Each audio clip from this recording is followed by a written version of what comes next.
نہیں بس میں نے کہہ دیا یہاں ہوگی شادی.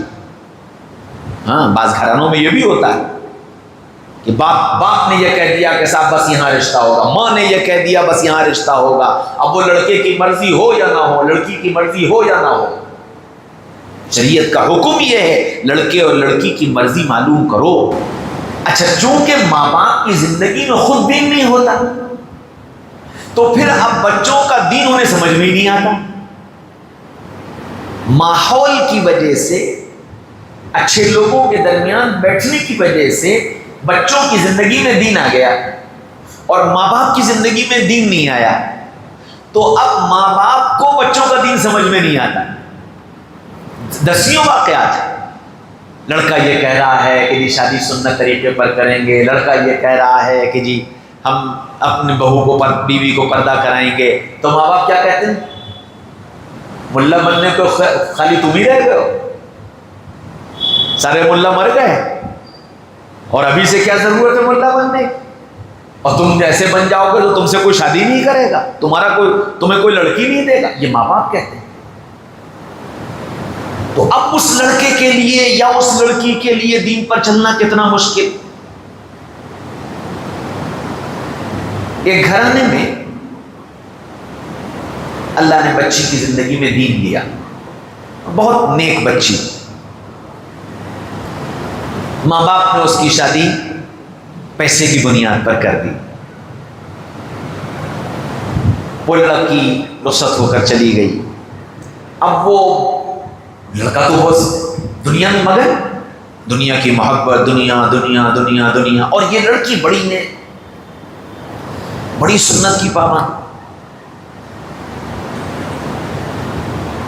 کتنی مرتبہ اس کے میرے پاس فون آئے، اس کے میرے پاس میسیجز آئے، ہچکیوں سے روتی تھی وہ مجھے فون کر. وہ مجھے چچا کہتی تھی کہ چاچا مجھے اتنا ڈر لگتا ہے کہ کہیں میرے گھر میں اللہ کا عذاب نہ آ جائے. میں اتنا سمجھاتی ہوں، میں اتنا کہتی ہوں، ان کو کسی کو اللہ کا ڈر نہیں، ان کو کسی کو نماز کی فکر نہیں، سب پڑے سوتے رہتے ہیں، ان کو کسی کو حلال حرام کی فکر نہیں. چچا جان میری تو زندگی دوبھر ہو گئی ہے، مجھے سانس لینے میں گھٹن محسوس ہوتی. تو جب ماں باپ کو اولاد کا دین سمجھ میں نہیں آتا ہے اور وہ اولاد کو دنیا مال کی بنیاد پر اور جرگے کی بنیاد پر اور خاندان کی بنیاد پر اپنی اولاد کو جھونک دیتے ہیں تو ان کی زندگی ناجیرن ہو جاتی. اب یا تو دو راستے ہوں گے، یا تو وہ گھٹ گھٹ کر مر جائے گی اور یا پھر وہ اپنے دین کا سودا کر لے گی. اور خدا کی قسم اگر میری تمہاری ان غفلتوں کے نتیجے میں وہ اولاد جس کو اللہ نے دین دے دیا تھا وہ اپنے دین کا سودا کرنے پر مجبور ہو گئی تو کل قیامت کے میدان میں اور تم پکڑے جائیں گے. جس کو ہم سوچتے نہیں ہیں.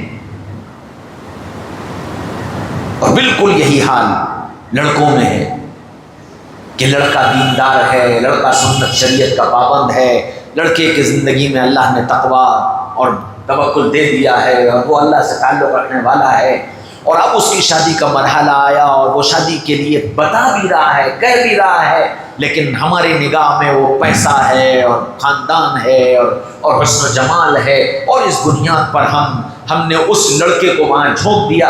اب نتیجتاً دو ہی راستے ہوں گے، یا تو اس لڑکے کی زندگی ضیق ہو جائے گی اور وہ اپنی زندگی رو رو کر گزارے گا اور اسی زندگی میں سسک کر وہ مر جائے گا، اور یا پھر وہ اپنے دین سے سودا کر لے گا. اس لیے بنیادی طور پر سب سے پہلی بات یہ، میں باپ ہوں، میری ذمہ داری ہے میں خود پہلے دین کو سمجھوں. ماں ہے، ماں کی ذمہ داری ہے کہ وہ خود دین کو سمجھے، پھر اپنے اولاد کے مزاج کو سمجھنا، لڑکے کے مزاج کو سمجھنا، لڑکی کے مزاج کو سمجھنا، اور اس بنیاد پر ان کے مزاج کی رعایت رکھتے ہوئے، ان کی طبیعتوں کی رعایت رکھتے ہوئے رشتے قائم کرنا. رشتہ ڈنڈے کی زور پر قائم نہیں ہوتا. نہیں بس میں نے کہہ دیا یہاں ہوگی شادی. ہاں بعض گھرانوں میں یہ بھی ہوتا ہے کہ باپ نے یہ کہہ دیا کہ صاحب بس یہاں رشتہ ہوگا، ماں نے یہ کہہ دیا بس یہاں رشتہ ہوگا، اب وہ لڑکے کی مرضی ہو یا نہ ہو، لڑکی کی مرضی ہو یا نہ ہو، شریعت کا حکم یہ ہے لڑکے اور لڑکی کی مرضی معلوم کرو۔ تم جہاں رشتہ کر رہے ہو اس کے فوائد، اس کی اچھائیاں، اس کی خوبیاں اس کو بتاؤ، پھر اس سے پوچھو کہ تمہاری مرضی کیا ہے۔ اگر تم چاہتے ہو، تم مناسب سمجھتے ہو، ہم آگے بات بڑھائیں، نہیں تو ٹھیک ہے، اللہ نے جہاں لکھا ہوگا وہاں ہوگا۔ ہمارے یہاں افراط و تفریط ہو گئی ہے، یا تو ہم اتنے سخت ہو گئے کہ ہم لڑکا اور لڑکی سے پوچھنا گناہ سمجھنے لگے، لڑکے اور لڑکی کی مرضی معلوم کرنا ہمیں عیب لگنے لگا ہے، عار سمجھتے ہیں۔ باصافہ لڑکی سے پوچھا جائے گا، باصافہ ہم لڑکے سے پوچھ کے رشتہ کریں گے، پھر ہم باپ کس بات کے، پھر ہم بڑے کس بات کے۔ ایک طرف تو یہ رخ ہے، اور ایک طرف بیٹا تم آزاد ہو جہاں چاہے کر لو، اور بیٹی تم آزاد ہو جہاں چاہے کر لو۔ اور اللہ تعالیٰ معاف فرمائے، اب تو حالات یہ آ گئے ہیں کہ باپ اپنی بیٹیوں سے یہ کہتا ہے کہ بیٹا کہیں تلاش کر لو اور چلی جاؤ تاکہ شادی کے خرچے اور اخراجات سے میں بچ جاؤں۔ یہ میں ویسی لفاظی نہیں کر رہا ہوں، یہ لفاظی نہیں ہے، میرے کانوں نے سنی ہے یہ باتیں۔ اب اس کی وجہ دنیا بھر کی رسومات ہیں، دنیا بھر کی خرافات ہیں، اور وہ ماں باپ کی غربت ہے، ان کی تنگ دستی ہے جس سے وہ عاجز و پریشان ہوتے ہیں کہ 4 بیٹیاں ہیں، کھانے کے لیے 2 وقت کی روٹی نہیں ہے، میں ان بیٹیوں کی شادی کہاں کروں گا کیونکہ ان بیٹیوں کو بغیر ساز و سامان کے کوئی لے نہیں جائے گا، میں سامان کہاں سے لاؤں گا، میں کیا کروں گا۔ آخر وہ یہ کہتا ہے کہ بھئی ٹھیک ہے تم ایسے کر لو تو کم سے کم ہماری جان بچ جائے، جس کے نتیجے میں پھر وہ کسی کافر کے ساتھ چلی جائے، اور پھر وہ کسی اور کے ساتھ چلی جائے، اور کسی اور کے ساتھ چلی جائے۔ دنیا میں اس کی روزانہ کی مثالیں موجود ہیں، اور پھر ہم بھی ہو یہ گیا ہے کہ پورا معاشرہ اس بے حیائی پر اتر آیا ہے کہ ٹھیک ہے مہینے 2 مہینے، سال 2 سال کے بعد پھر کون یاد رکھتا ہے، سب بھول جائیں گے اور پھر سب ٹھیک، ختم۔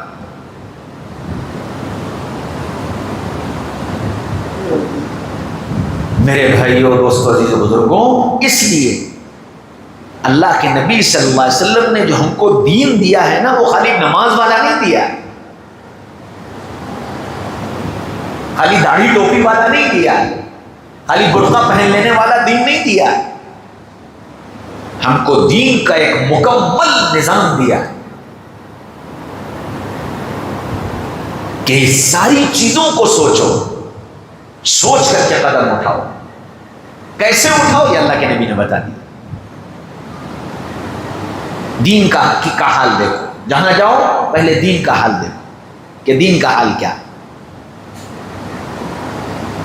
نمازوں کا حال، سنتوں کا حال، صلہ رحمی کا حال، اخلاق کا حال، معاملات کا حال، بول چال کا حال، غصہ گرمی کا حال، یہ سب چیزیں ہیں۔ اب آج کل کے زمانے میں ہم ان سب چیزوں کو دیکھنا بھول گئے۔ کوٹھی دیکھو، جی پہنچے کوٹھی دیکھو، کوٹھی کیسی، گاڑی کون سی ہے، 1 ہے کہ 2 ہیں،